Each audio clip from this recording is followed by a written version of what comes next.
В этих зеленых коробочках спрятались новые мини-фигурки Лего из 27 серии, которые включают в себя 12 разных персонажей. Сейчас вместе с вами мы распакуем каждую из них и взглянем на эти фигурки более детально, а также обсудим, как легко и без проблем собрать всю серию целиком. Начинаем! В первой упаковке нам попалась фигурка вот такого страшилы и листовка с изображением всей серии, где вы можете отмечать уже имеющиеся фигурки. Забавно, что эта фигурка попалась мне первой. В моем личном рейтинге она занимает последнее место, и если бы это был топ фигурок, то именно с этого страшилы я бы и начал. Отдельно отмечу книгу, которой он владеет. Это что-то похожее на сборник страшных историй, судя по обложке и изображению на тайле внутри. Следующей на очереди стала фигурка девочки с двумя плюшевыми игрушками. Мне нравится ее наряд, который тоже напоминает плюшевую игрушку, и судя по капюшону, это кошка. Два ее плюшевых питомца выполнены с использованием нового элемента в двух разных цветах, но по моему мнению не сильно напоминают мягкие игрушки. Положение спасают лишь удачные принты. Девчушка имеет двустороннее лицо, где каждая по-особому милая и подходит этому яркому персонажу. В третьей коробочке попалась фигурка любителя кошек. Он одет в белый свитер, который полностью покрыт изображениями кошек, а на его штанах видна шерсть его питомца. Питомец представлен большой белой кошкой нового образца, и осмелюсь предположить, что это ангорская кошка. Для игры с питомцем тут имеется темно-розовый мячик в виде клубка.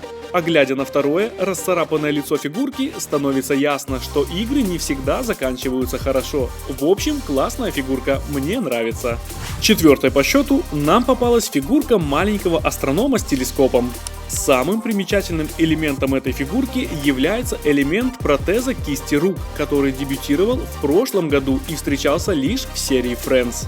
Сама по себе фигурка очень простая и не блещет разнообразием принтов, зато она имеет двустороннее лицо, одно из которых идеально подходит для того, чтобы смотреть в телескоп. Кстати, телескоп стоит на новом элементе Лего в черном цвете и до этого нигде замечен не был. Пятой фигуркой нам попался Steampunk Инженер. Эта классная фигурка просто целиком усыпана принтами. Золотистые элементы принтов смотрятся очень круто. Даже одна из его рук выполнена в таком же цвете и является чем-то вроде протеза, который работает от хитрого устройства, закрепленного на фигурке. Мне нравится небольшой карман в его штанах, где он хранит мелкий подручный инструмент, как подобает настоящему инженеру, а также его высокий цилиндр с защитными очками поверх. Из аксессуаров он имеет свое изобретение, которое представляет из себя что-то вроде захвата высокого давления. В общем, над фигуркой постарались, получилось здорово. Следующей фигуркой мне попался Купидон. Он выполнен очень сдержанно и аккуратно, но самым классным элементом фигурки я нахожу его второе лицо, которое отражает сумасшедшую влюбленность. В одной руке он держит сердце, а в другой лук, который и полагается Купидону. Фигурка не вызывает у меня сильных эмоций, но признаюсь, она забавная. Продолжаем открывать фигурки, и в следующей коробочке попалась девушка с лонгбордом. Эта фигурка мне очень понравилась. Ее стиль, как и цветовая гамма, отлично передают уличный характер этого персонажа. Сам же лонгборд является абсолютно новым элементом, позволяющий держать его в руке, ну и, конечно же, кататься. Ее небольшой рюкзак выполнен в новом для этого элемента цвете, а ее крашеные волосы и кепка являются единым элементом, выполненным по принципу двойного литья. Также фигурка имеет двойное выражение лиц, где на каждом имеется пластырь, скрывающий царапины после катания на доске. Следующей фигуркой мне попался хомяк, а точнее фигурка, одетая в костюм хомяка. Тут сразу же напрашивается вопрос, что этот паренек держит в руке. Мне это напоминает кусочек лайма или огурца. Лайм, насколько я знаю, хомяки не едят, да и многие люди тоже. Поэтому думаю, что это огурец. Вы также можете написать в комментариях, что это по вашему мнению, будет интересно почитать. Вообще, фигурка прикольная и забавная, и по ощущениям находится где-то на одном ряду с Купидоном. И насколько я помню, это не последняя фигурка серии в костюме. Следующая коробочка, а в ней фигурка пиратки со своим попугаем. Попугай Какаду является абсолютно новым элементом, и мне он безумно нравится. Фигурка одета в красную рваную юбку и имеет весьма современный внешний вид прически, которая ей идет. В комплекте, помимо попугая, имеется две сабли, где одна является запасной. Также ей доступны два разных выражения лица, но ни одно из них не может произвести на меня впечатление, что передо мной находится грозный пират. В остальном, это отличная фигурка. На очереди еще одна костюмированная фигурка. В этот раз это девушка в костюме динозавра. Данный птеродактиль имеет новые уникальные руки, которые напоминают руки фигурки из 8 серии, и весьма непривычно видеть их поднятыми вверх. Фигурка имеет два вида лиц, и вот это отлично подошло бы для предыдущей фигурки пиратки. Следующей фигуркой мне попался средневековый разбойник из фракции волков. Это, пожалуй, моя самая любимая фигурка из всей серии.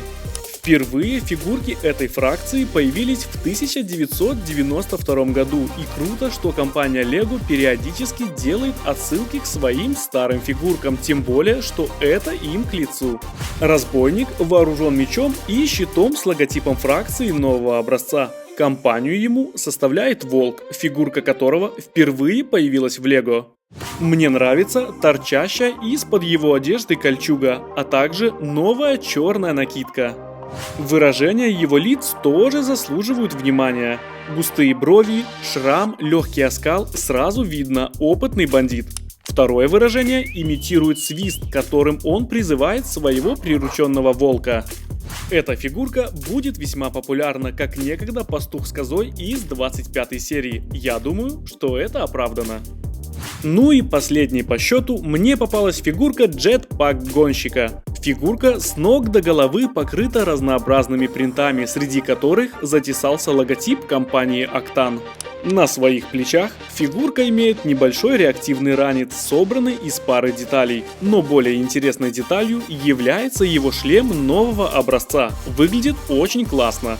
Под самим же шлемом прячется двусторонняя голова фигурки в маске и без. Так выглядят все 12 фигурок серии, и на мой взгляд, серия удалась. А чтобы собрать ее целиком и без усилий, вам понадобится телефон с камерой и специальная программа.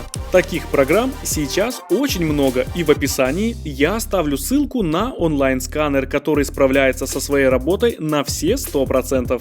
Заходим на этот сайт, нажимаем «Начать сканирование» и наводим на QR-код, который расположен внизу упаковки. Как только сканер распознает код, вы увидите фигурку, которая находится в этом боксе. Все просто. Главное, чтобы это были большие QR-коды, так как с маленькими такой способ не работает. Вот небольшая инструкция на всякий случай. Подписывайся на канал, ставь лайк и напиши в комментариях, какая фигурка, по твоему мнению, является лучшей фигуркой серии. Ну а я пошел снимать следующее интересное видео. На этом все. Всем пока!